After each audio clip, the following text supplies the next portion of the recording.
Okay everyone, welcome back to the channel for another video on Gran Turismo 7, and I am back with highlights from possibly one of the greatest races you will ever see on YouTube. This was amazing. This was the best race we've ever had on Gran Turismo in my view. An hour long, a lot of action, a lot of chaos. We've condensed this into 30 minutes. I've tried to condense this as much as possible, but there was that much chaos going on that it was very hard to get it shorter than 30 minutes. So I hope you're going to stick around and watch this, because this is going to be one of the best races you've seen in a long time. So this was the GTWS series round in the official season at Nordschleife with dynamic weather, and we're starting from the back because we made a mistake in qualifying. We tried to let the track dry out and go out on hard tyres, but there was just no grip there, couldn't get any temperature on the tyres, and as a result starting from the back of the grid. You can see from the start of the race there, we're up into P14, gaining position there into turn 1, and now we're going into the first sector here. Now this is a lot of chaos still because the track grip it's in between. You can see at the moment it's in between dry and intermediates, so there's grip on the track, but it can still catch you out as we go round the outside of that Genesis and up the inside of the Lexus driven by Aura there on the left, and up into this tight right hand corner. So up into P12, good start to this race, going okay so far. And yeah, this is going to be an extremely interesting race. There is a little bit of fuel that's needed in this race. Now, if you do enjoy this video, do subscribe to the channel, hit that like button, let me know in the comment section what you think about this race, because I think this was unbelievable. Has to be one of my favourite moments on Gran Turismo that we have ever had. Also, with the longer race, strategy involved, it really did make for some exciting battling in this combination. Now, the reason why we haven't got the deltas on at the moment is because the race was that long that we couldn't get the whole race recorded when I saved it. So we've had to edit it down and edit from the replay for the first 3 minutes. We are going to get the proper footage back after a few minutes though, so don't worry, we'll have all the deltas there for the majority of this footage. So into the left-hander there, making a move on the Alpha, up the inside and up into P11. So a great start to this race, making up positions, and that is what's needed. Now, one thing you need to remember with wet conditions, which I'm going to point out because it's so important, is the cars at the front of the grid have less grip than the cars at the back of the grid because the spray, it is a little bit overdone in my personal opinion. It makes for exciting racing, but what it is, it's a little bit over exaggerated. So you get quite a significant amount more grip the further back you are in the grid when it's wet like this, because the cars are kicking up spray and it dries the track out as you go along. So you end up catching up, and you end up kind of like it's almost like a rubber banding effect where cars at the back get pushed closer to the cars at the front. And I think PD slightly overdone it with how they've done it. But you can see into the braking zone with a little bit of contact from the Alpha as we go into that corner. I actually start flashing him now because I was a little bit annoyed because we braked early because of the conditions, and he just braked a bit too late straight into the back of us there and didn't really yield and let that position back. But we're going to keep on with this race, and then a little bit more contact from the car behind into this section, and then the Alpha goes a little bit wide there. We try and go around the outside, there's a tiny bit of contact, and unfortunately that really wasn't that bad from the Alpha. It's just a tiny bit of contact on Gran Turismo, and it's a pinball effect, and we're all the way back down to P14. So yeah, with that, quite frustrated. Obviously wasn't aware that this would mean, you know, I thought at that point, oh, this race could be over. However, with the way this race is with the grip, look how quickly we caught back up. And this is what I'm saying, it's like it is literally a rubber banding effect. The amount of grip you have at the back is so much higher than the people at the front that you all just group up together again, even with mistakes, and it's actually quite crazy. So race was definitely not over there. We're back up to P14, but right behind people, and there's Fusa having a massive moment, spinning off there. I think that was Fusa, and it wasn't Fusa. Was it Fusa? I can't tell. I think it was Fusa actually. And then the Alpha behind us has a massive moment also, and nearly clips my car. That could have been a massive hit for myself and into the barrier, but we just about avoided it. And then we get a slightly better exit than Lovitus there, and go up the inside and put ourselves up into P11. So a lot of chaos going on in this race. People are crashing, people are overtaking. It's very hard conditions as well. We've got spray, we've got rain on the track, it's low grip, we're on the intermediates, and look how closely we're all driving together. And this is what I love about being in these higher lobbies, because the ability to do this is very difficult, and I'm guaranteeing you that in certain situations this would just result in absolute chaos. But in this race at the moment, everyone's driving reasonably well. There's mistakes being made, but that's understandable in these conditions with the wet track, and you can actually see it's starting to get wetter here. It's pushing up to that middle bar now as we work our way on this fast section into this fast left-hand corner. We're going to take this easy, lift nice and early because there's no point pushing too much. We want to get a better exit as well. We managed to get a nice exit there as Aura has a massive moment, just about saves it, but that's going to give me the ability to overtake up the inside and up into P10. Now into this braking zone, making sure we brake again nice and early. We don't want to be late on the brakes when we've got situations like this with so many cars in front of us, because if you're late on the brakes, you're going to pinball into everyone again. You see just how close this is with McLaren. Again, we're going to brake nice and early for the corner here, this very tricky corner, trying to keep it on the bank section so that you don't run out wide, and then upshift to third gear there just to keep the traction on the exit. So far not too bad. We're back up to P10. We've a bit of a yo-yo race. We managed to fight our way back up to front, then we got knocked back to the back again. Now we're back up into the top 10 and trying to work our way further forward in this race. But with how this race is, this is going to be a very up and down race with mistakes made by loads of different drivers and overtakes, chaos. It's just absolutely amazing, and I'm so glad that PD did this as a race, an hour-long race with, you know, strategies, when you pit for the inters. It could have dried out technically. It was possible that this race could dry out, but at the moment it's looking very much like a wet race. As you can see at the moment, it doesn't look like it's drying out. The clouds are out and the rain's coming down very slowly. Now this was the thing on this race, because it was a long race and this track, even though it was very light rain, it was making the track extremely wet. As you can see, another position gain there, and he gets on the curb on the power and he knocks himself out of the race there, almost to the back of the grid. And yeah, that was an easy mistake to make on these curbs, wet curbs. As we go through there, you can see that the Supra in front of us hits the car in front and pinballs him back. And that again, hope PD can, on the next Gran Turismo, I hope contact physics are improved massively on this game, because the pinball effect is kind of frustrating when you're racing close together, the way it just knocks cars forwards and backwards. But luckily, no harm done. We got a bit of damage on our front, but that's not going to affect us too much in these conditions, because at the end of the day, it's more about just keeping the car on the track than going ultimate speed at the moment. As you can see, Levi's is having a little look up the inside there. We're going to brake late. We managed to get that damage repaired. You see it repairs before the corner, and we managed to have the grip to hold off that and stay in P9. You can see cars going wide. That corner there, extremely tricky, almost losing the rear. You can see a few cars almost losing the rear there, and then back on the power for this corner where you want to stay to the left again. Having a little look up the inside on the right hand side for this next corner and getting ourselves up into P8. Nice move there, tucking into that gap. Very nicely done. And now we're going to be going onto the straight, where the Nissan was not the strongest car out there, but it wasn't the weakest car. You're going to see the Supra obviously absolutely fly past us on the straight. So you can see picking up the slipstream, getting past the Aston Martin on the straight now, going to the left hand side, and you're going to see the Supra just come flying past us here with the extra speed that car has. Just watch the insane speed the Supra has, is just unbelievable. And he just squeezes over a little bit there, a little bit unnecessary to squeeze us to the right that much on that corner. But we're going to brake nice and early. You can see onto the brakes. We get hit by the Aston there in the braking zone. We're trying to brake early because we don't want to hit cars in front. And we again keep the eye on the mirror, and the car behind us punts us and pinballs us into the Supra in front of us. A bit unfortunate. Nothing we could do there. I think the car in front actually blamed us for that one. But again, we braked early, but the Supra, unfortunately, sorry, not the Supra, the Aston Martin did not brake early. So again, all that progression lost, and all the way down to P13 and a massive way behind. You can see they're 12 seconds behind. However, again, like I said, because of the way the wet weather works, when you're at the back of the grid, you get more grip and you find you can catch up. And you can see we're back to 6 seconds behind the leader and already caught this group up, and we're only a couple of minutes into this lap. So it shows you that I think PD did slightly over exaggerate that extra grip that you get when you're further back on the track. So I really think they should maybe patch it and reduce it a bit.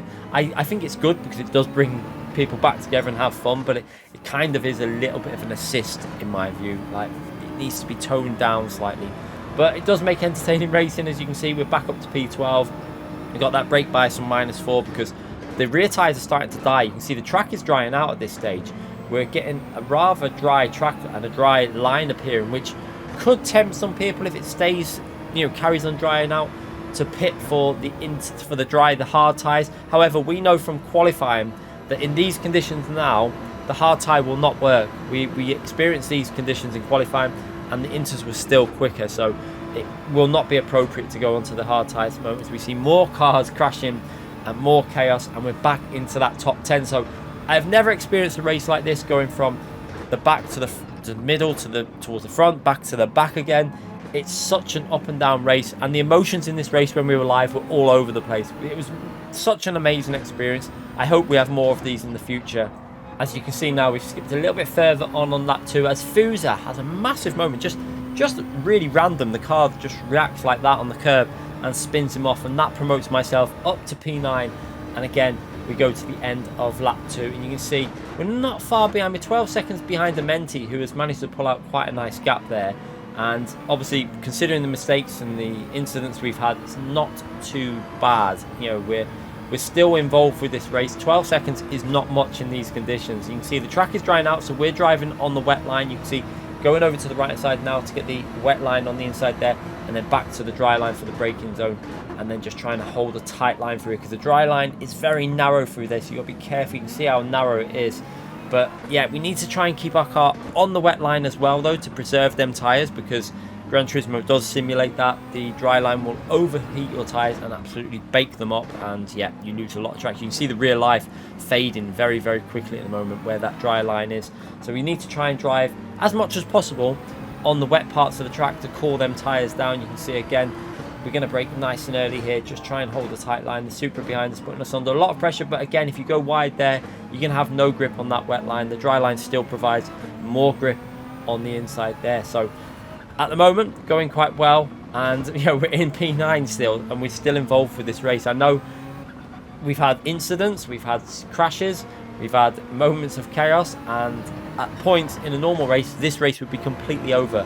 But as this is now, we're not doing too bad as we catch up to this group now. You can see we're right up behind the battle for P4, I think it is there, P4, 5, 6 and 7.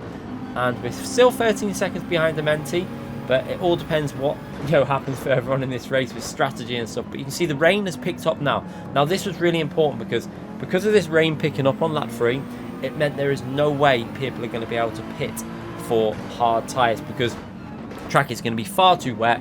You're not going to get any grip, and it'd just be too risky. At the moment, it's definitely an INTERS race all the way through as we work our way through the carousel there, and now pushing to see if we can catch up to Stelius in that Mercedes. But you can see that rear tyre there, rear grip is really fading at the moment, and this is where it's a little bit of a strategy call, because it's important, you need to get fresh tyres on for this extra rain. If you stay out on these tyres in these conditions, you will lose a lot of time, because it's getting wetter and wetter and wetter, and the tyres just don't seem to have the ability to give you grip in these conditions when they're fading on the rear. You can see there Levitas having a massive moment on the exit. That's going to give us a run on this straight. You can see the Nissan GTR does have slightly better top end than the Mercedes, and now we're going to get that moved on and put ourselves up into P7. And you can see we're actually 5 seconds behind Dementi now. It looks like maybe he's picked up a penalty or some sort of an incident on the track, or it could just be that extra grip that you get from following because the track's got wetter again. So he's kicking up the spray and we're gaining that time on him. So again, it really does emphasize it. It's absolutely crazy how much extra grip you do get. But now the decision is, do we pit for them fresh inters? And I decided, I think this is the time to get a fresh set of tyres. You can see the weather on the radar is completely filled with light rain. There is no point staying out on these tyres, and it will make a really good decision, I think, at this stage to go in the pits and put a fresh set of inters on and get that pit stop done with fuel. So we're going to go in. Some cars deciding to stay out there. You can see making the decision to stay out, but I think we've made the correct decision here, getting in the pits and putting on fresh tyres, because not only are we going to have more grip with the fresh tyres, we're also going to have that ability of coming from further back in the track where they've dried the track out in front of us. So yeah, we're going to probably be able to catch these up fairly quickly. So out of the pits, 25 seconds, 26 seconds behind P1. Let's see if we can manage to catch that gap up, as a few of us have decided to pit there from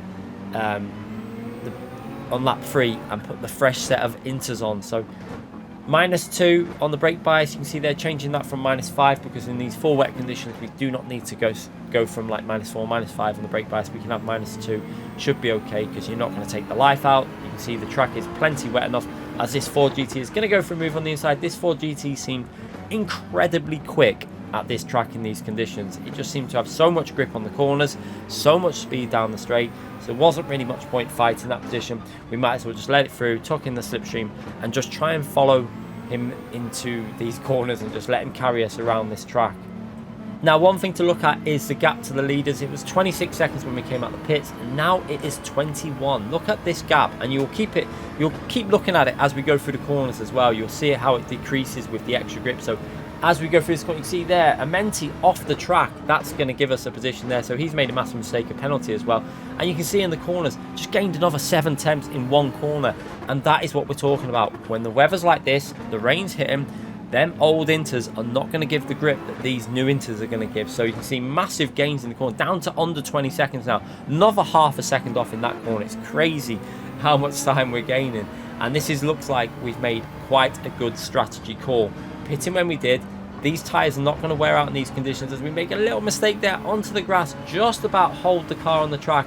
And we're going to have to give that position up to the Supra there and just try and hold on behind him, because we've got slightly dirty tyres and we don't want to spin by putting too much power down. But luckily for us there, just one position lost, and it looks like the tyres are starting to find the grip again. So a little bit of dirty tyres, but it's sorted now, and now we can carry on trying to catch up that lead group, which is going incredibly well. Look at the gap, under 17 seconds. It's just constant gain, traction zones, corners, everywhere on the track we're gaining. And it wasn't long. You can see 5 minutes into the lap, and we've pretty much got within reach of them. We're not far off the slipstream of that group in the lead. We're only 8 seconds behind the leader, and now we're under 8 seconds. We're pushing it probably under 7 seconds, and this is going very well. And it looks like we've made a very good strategy call doing what we've done here, because our tyres haven't worn at all at this stage. You can see the track is wet enough. It's not give us any tyre wear on the telemetry at all, really. So at the moment, we've almost just gained a pit stop with the fueling of them cars that have not pitted yet. So bit of a strategy mistake for the people that didn't pit there. I think we've made a good call doing what we've done. However, if the track dries out, then it might kill our tyres, and they might be able to go on hard tyres. It is a risk you have to play in these races, because at the moment on the game we don't get a weather report in terms of at the start of the race what the weather's going to do. And also the weather moves that fast that it's really just a guessing game. I really think that PD should slow that weather down a little bit, so that we can actually predict what the weather's going to do in these races to some degree. It doesn't have to be perfect, but just give us a rough idea. Slow it down by, I think even we worked it out that currently this weather moves at 6,000 miles per hour, which is insanely fast. Maybe remove it down to like 1/6 of that, just so that we can give 20 to 30 minutes in advance of what the weather's going to do, as we go for another move up the inside there and back up into P7. A nice little move as he runs wide, and now you can see that gap, 5 seconds to the leaders. This is actually crazy and really enjoyable to be involved with. This has been my favourite race. There's there the Ford, massive moment there from Doctor, spins the car really awkwardly as well, because he's going to have to turn that round and get back going again. So he's going to lose a significant amount of time. But again, we've said it before, we've made mistakes in this race, and just look how quickly we've caught people up because of that advantage you get with the extra grip. So Doctor is not out of this race. He's probably going to be right back up there at the end as we work our way into these left-hand corners and then into his right corner, just trying to keep the car as close to the track as possible. However, a little mistake there, runs a little bit wide, trying to push too much. And that is how easy it is to make a mistake. Now we're going to have a massive loss of grip. You can see the car just not really giving us the acceleration, being cautious on the throttle, having to brake a little bit early. And you can see the car behind, obviously, a little bit of a tap in the rear there where he's got a bit more grip than us. But not much we can do at this stage. The tyres take a couple of corners to clean up. And now, hopefully, for this corner here, they'll start improving. So just brake a little bit earlier and then onto the throttle now, and we should be back to normal. You can see the rear stepping out a little bit there where the tyres are a little bit temperamental. But hopefully we can get that power down and try and pick up that slipstream to P5. This is where it's really important. Need to get back in the slipstream. So pushing aggressively through here. You can see almost back into that slip now as we work our way through this right-hand corner. Trying to carry a speed through it and being very careful on this left-hand corner. You can see it's so easy to lose control. So a little downshift to second, then back up to third. Then putting the power down, being cautious on the curb on the outside.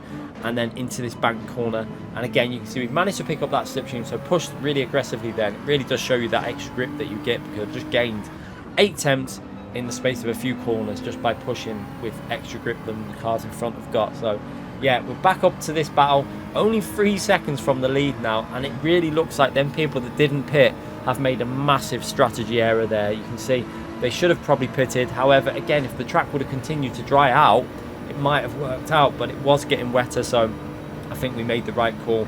As Aura there with a penalty, that's going to kill him on the straight. We're going to go straight past him there, and up into P5. So back into the top 5 in this race.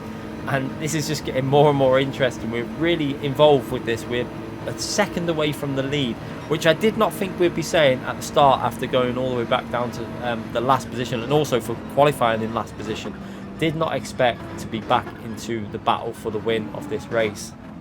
Now at this stage, the cars that didn't pit before probably going to just stay out and just hope that the track might dry out somehow, and just hope for some dry conditions so that everyone has to pit with them. So you can see they're all staying out. Now we're going to go down this straight. You can see how wet this main straight was. It was absolutely, it was almost virgin on full wet down this main straight.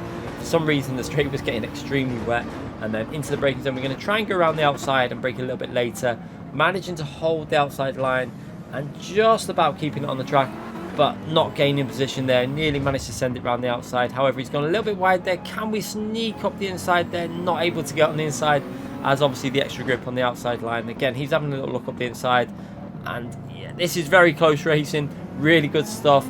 5 cars, 6, 7, 8 cars actually, all in the lead group here. So it shows you just how crazy. I think it's actually 9 cars in this lead group of the race, and we're 36 minutes into the race.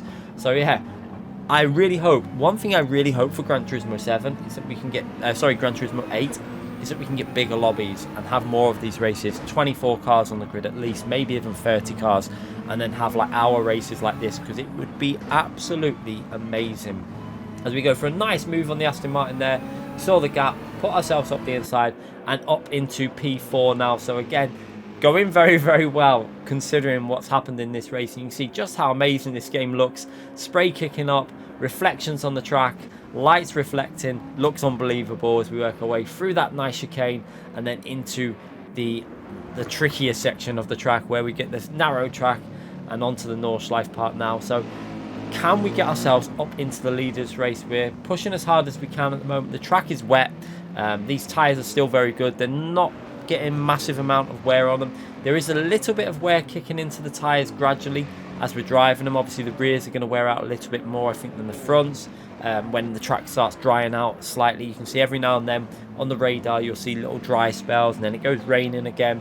But at the moment, the tracks, you can see at the moment, you see that little dry spell, and then it goes wet again, then it's going to dry out a little bit again, and you can see that at the moment the track's verging on between dry and intermediate. However, the dry tyres would not work in these conditions at all, because slightly off the track is treacherous. You'd be spinning around for days, and we tried this in qualifying, it just didn't work. So yeah, at the moment it's 100% inters, but you can see why some cars are trying to stay out and try and make this strategy work. They're trying to stay out and not pit, basically, because they know that they'll lose a lot of time. So yeah, Levitas there obviously staying out at the moment, trying to see if he can get these tyres to last as long as possible before he pits for fuel. As we're going to stay on that -2, you can see the rear tyres are starting to show a little bit of red on the tyre telemetry, so there is a bit of wear kicking in. But again, just look how close this racing is. I mean, I can't count how many cars there, but look in the bottom right hand corner how far we are into this race, and just look how close the racing is as we skip to towards the end of lap 5 now, approaching, you know, well over the halfway mark in this race. We're at the 40-minute mark and we're coming towards the end now. This is where we need to be in this group. We can't afford to drop out of this group for the battle for the lead. However, we make a little mistake there, just about keep on the track. We just hit a little bit of a wet spot. That's going to give the car on the inside, the Aston Martin, the ability to get himself up into P4, and we're going to lose another position there where we've obviously took the wrong line and down to P6. But it's not the end of the world. We're only 2.8 seconds behind the leader. We know a couple of cars are going to need to pit for fuel, so let's just keep our nerves and keep in this battle as we work our way through these corners. It's just a crazy race of going up and down. I've never experienced anything like this on Gran Turismo. It's one of the most fun races I think we've ever had. And I really hope we have some more dynamic weather daily races as well soon, because it makes me want them even more. Just watching this, watching the chaos, watching how fun it is, makes me want PD to bring more daily races with this dynamic conditions as well. Absolutely brilliant stuff as we have a bit of a slide there on the exit, managing to hold it though and keep ourselves in P6 and in that slipstream to the Supra. We need to stay in that slipstream as close as possible to that Supra, because we all know how quick that car is on the straights. Nissan GTR fades quite a bit in top end, so we need to stay in that slip and utilise that slipstream all the way on the main straight. But you can see up ahead, a little bit of close driving up there, very, very close. and you can see behind us how easy it is to lose it on that corner. The Genesis didn't even look like he had lost control of the car, but suddenly snaps on the curb, and that is him all the way to the back again. So unfortunate for that Genesis, but we've got now a bit of a gap to the cars behind. You can see because of that there's a bit of a gap developed between myself and P7, and that's going to give us even more of a gap when we get in the slipstream to this Supra. So you can see picking up the slipstream all the way on this straight now, and this is just going to get closer and closer to the leader, because obviously as the cars at the front with no slipstream and the cars at the back with slipstream, it's just going to get closer and closer. So again, picking up the slip to the Aston Martin. Now we're going to go to the left hand side, pick up the slip to the Supra, and we're back up to P5, back up to P4. Can we go up to P3? We're going to go to the right hand side and take P3. And yeah, that was a nice bit of racing there through the traffic and just utilising the slipstream. You can see now that Popcorn has got a bit of a gap there to himself, but like I say, we should be able to catch that up as we go into this tricky little last section before we go onto the main straight. And you're going to see some cars probably go into the pits behind us now to get their fuel. So I think Levitas is going to go into the pits, so he's going to be out of this race now pretty much, because the tyres are still pretty good for us. It's not like our tyres are dead, we've got loads of grip. So unfortunately that strategy hasn't worked out for them people that have decided to stay out. But you can see there Popcorn going a little bit deep, and also P2 going a little bit deep in the other Supra, and that's going to give us the inside and then hold on for this corner here and up into P2. So nice move there, up into P2. They both braked a little bit late, obviously with the wet conditions, and you can see on that straight it was extremely wet. Again, the straight was more wet than this section here. You can see this section seems to be drying out a little bit. Maybe the rain was hitting a little bit heavier on that part of the straight, I don't know.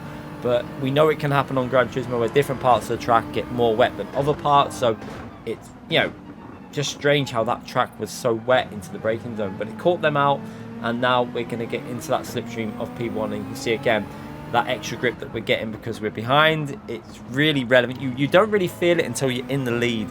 Once you're in the lead, you feel how little grip you have compared to when following. It's quite mad really. You can see we got into the slipstream, and now we can hopefully benefit from that slipstream all the way through here. You can see he's pulling away a little bit on this part because obviously we're not in the strongest part of the slipstream, and obviously that Supra is extremely quick on the straight, so GTR can't really hang with it on the power zones. But through the corners we should be able to get back into that slip again. You can see the extra grip, and now into this left hand corner, just trying to keep the dry line. Just be cautious with the tyres though. We've got to be careful that we don't burn these rear tyres up. We've got 2 laps to go in this race. However, the track, you can see with the weather, it's going wet, then it's going dry, then it's going wet, and it's just maintaining the track at a wet condition. So skipping a little bit further on in the lap, you can see there we're coming towards the end of lap 6, and we're right up behind Popcorn and just about keeping it on the track there. And then as we come into this right hand corner, just trying to find the grip as we put the throttle down. You can see the rear going a little bit loose for us, and also Popcorn having a massive moment there, nearly losing control, but both of us maintain it. And now into the braking zone, trying to make sure we stay on the bank part. Popcorn goes too deep, we just about keep it on, and that means we're going to be able to hold the inside and get ourselves into the lead of this race again. Honestly, I don't think we've had so many changes of positions ever on this game. Just amazing stuff. And the crazy thing is, after 50 minutes of driving, we still have no idea who's in the prime position here, because I don't really want to be in the lead at this position, because at this point, being in the lead just means you're going to get absolutely destroyed on the straight by all the other cars because of the slipstream. So you got about 6 or 7 cars behind us there, maybe more. I can't really count at the moment. Let's have a little look on the bottom right hand corner just how many cars are still in this battle. We've got 1, 2, 3, 4, 5, and then 6, and I think there's a 7 and 8 right just behind that. So there's like 8 cars still involved with this race for the win. So crazy stuff, and it shows you that PD can definitely do these longer races. Just imagine with 30 car lobbies how crazy these races could be. It could be absolutely brilliant. I'm hoping that's what's going to happen for Gran Turismo 8. Fingers crossed, when it's PS5 only, no PS4 holding it back, we can get them bigger lobbies back. But now we're getting onto that main straight, and this is where we're going to be at a bit of a disadvantage. You can see we've got the car in lead. You can see the car behind almost trying not to get the slipstream, because I don't think he wants, I think he wants a slipstream a little bit later on. So we're trying to go to the wet parts of the track as well and just keep the tyres, you know, some moisture on them. But now you can see what he's trying to do. You can see that Supra is going to go flying past us there, and nothing we can do to defend. You can see Celius now following the Supra, and now I'm going to just tuck in behind these and that's all I can do. We're going to lose 2 positions, but yeah, it's just the way this game is on that straight, with the power of the slipstream and the fact that the Supra is just untouchable on that straight. The only car that was faster was the Ford GT. The Ford GT was insanely fast. There's nothing you could do with that car, but the Supra, the second quickest car. Now onto the main straight. See, not the best exit there, and now we're going to just pick up the slipstream to the Mercedes, and we've got another Supra behind us and a Genesis, both very quick cars on the straight. You can see them picking up the slipstream. We're going to stay to the right hand side and try and go defensive. However, you can see the Ford's going to go down the inside. I decided to brake early here and just go for a tighter line. You can see all them 4 go deep. We took up the inside. An amazing move. 4 cars in one corner in the wet conditions. What a move. Up into the lead of the race again. However, we've got that Ford. Again, Doctor, even with that mistake, has got himself back up to the lead here. You can see the extra grip from that Ford GT. And I think he was on older tyres as well. That's the crazy part of this. I think his tyres were actually 1 lap older. But just the fact that that car is just so quick on the straight, and also so much cornering grip, it seems. Just crazy that he was able to hold on to that. So we're on to the last lap now in P2. In a good position though. If anything, I would like to be in P2 for the main straight. That's probably the best position we could be in, because there's no way we can defend against that Ford on the straight. It would just fly past us. The only way we can try and battle it is by having it slipstream on the main straight. So we're going to try and stay as close as we can all the way through this section and just try and keep with him. He seems so fast on the middle, you know, all through the corners. It's going to be difficult, and you can see we have managed to stay with him towards the end of the lap. Not long left now in this race. We're kept in the slipstream. You can see we're both pushing. We're actually starting to build up a bit of a gap. You can see 9 tenths to P3. This is actually going really well at this stage. And you can see through here, pushing it, and a bit of a mistake from P1. He nearly loses control. Just about saves it. And that's going to give me the massive part of the slipstream. Now we're going to come into that tricky left-hand corner. You can see, trying to be careful for it. Down 2nd gear, then back up to 3rd gear. And then we have a little moment on the rear. And then the curb just gets us. And this was just absolute heartbreak, I have to say. I was devastated. But we managed to save it. Managed to keep control of the car somehow and kept 3rd position. However, we're now not in the best position. We've got slightly dirty tyres, and we're going to have them cars behind us with the slipstream. So really frustrating that. We would have been right behind the leader on the straight, and although I don't think we could have passed him, we could have at least got maybe side by side towards the end of the straight and had a battle for the win. So from a possible win down to probably going to lose this position, because just keep your eye on that delta to P4. You can see that he's just going to gain and gain and gain. He's got the slipstream, he's got the Supra, and there is 0 we can do to defend this. You can see behind us there, as he's picking up that slipstream, he's just going to go flying past us, and yeah, nothing we can do about that. It's just too quick. So from a possible win to a P4 with 1 little error, and that's all it takes. Just a slight little moment with the rear. Luckily we saved it though. It could have been a lot worse. It could have been P9, P10. We did manage to save it, and P4 is still going to be a pretty solid result, because I think P4 was 348 points or something like that. So we're going to go over the line and pick up 340 odd points. A very fun race, and we didn't go again because I honestly felt like that race was just amazing, and I didn't want to go again and ruin it because it was just so much fun. And yeah, I thoroughly enjoyed that. 348 points we come away with, and one of the best races we've ever had. And such a shame that we didn't get the win. The win was over 400 points, so it was close. It was a close one, but them things are, you know, sometimes it's you get the lock, sometimes you don't. And that time we didn't get the lock. But I hope you enjoyed this video. Do subscribe to the channel, hit that like button, and let me know in the comment section if you enjoyed it.